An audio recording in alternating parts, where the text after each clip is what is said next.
मैंने नहीं उतारा, प्रभु स्वयं उतर गए और मुझे तो वापस भेज दिया है। रथ में जबरदस्ती मुझे चढ़ाया है कि जाओ रथ में बैठ के, लेकिन मैंने देखा कि केवट को बुलाया और नाव मंगाई। उस नाव में श्री जानकी जी को बिठाया, स्वयं बैठे। प्रिया चढ़ाई चढ़े रघुराई, राम सखा तब नाव मंगाई। प्रिया चढ़ाई चढ़े रघुराई, नाव में बैठते हुए मैंने देखा है। लेकिन सुमंत जी, नाव पानी में चलती है कि नाव धरती पर चलती है, रेती में चलती है, धूल में चलती है, आप ये बताइए। नहीं नहीं, नाव तो पानी में ही चलती है। गंगा पार नाव ने किया होगा, लेकिन नाव ने गंगा के दूसरे तट पर छोड़ा होगा। इसके बाद फिर मेरे प्रभु राम किससे गए आगे? रथ में बैठे, हाथी पर बैठे कि घोड़े पर बैठे? आप बताएं मुझे, गंगा पार करने के बाद किस साधन से मेरे प्रभु आगे गए? सुमंत जी ने कहा पैदल गए। पैदल गए? हाँ। किसने बताया? सूर्य भगवान ने बताया है।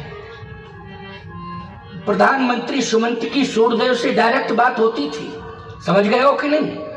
अच्छा एक बात बताओ, विश्वास करो, तुम लोग भले ही बात नहीं कर सकते हो सूर्य भगवान से, लेकिन सुमंत जी में त्रेता में क्षमता थी कि नहीं थी सूर्य से बात करने की? अच्छा दशरथ जी महाराज सूर्यदेव से बात करते थे कि नहीं करते थे? जल्दी बोलो। करते थे।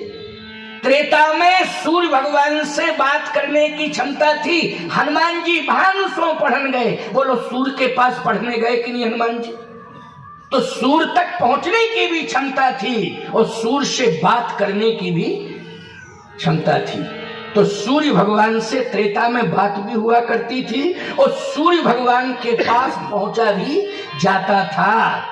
तो सुमंत जी ने कहा सूर्य भगवान ने बताया है कि कोई रथ नहीं, कोई हाथी नहीं, कोई घोड़ा नहीं। बोलो भाई, निरावरण चरण गए हैं कि नहीं भगवान राम? गंगा पार होने के बाद कोई माई का लाला मुझे बता दे। याद रखना, भगवान के पैरों में कांटे लग गए, कांटे लग गए भगवान के पैरों। किशोरी जी के पैरों में भी कांटे लगे हैं, राम जी के पैरों में भी कांटे लगे हैं। वो कंटकाकीर्ण मार्ग, वो कठोर मार्ग वर्णन नहीं किया जा सकता है।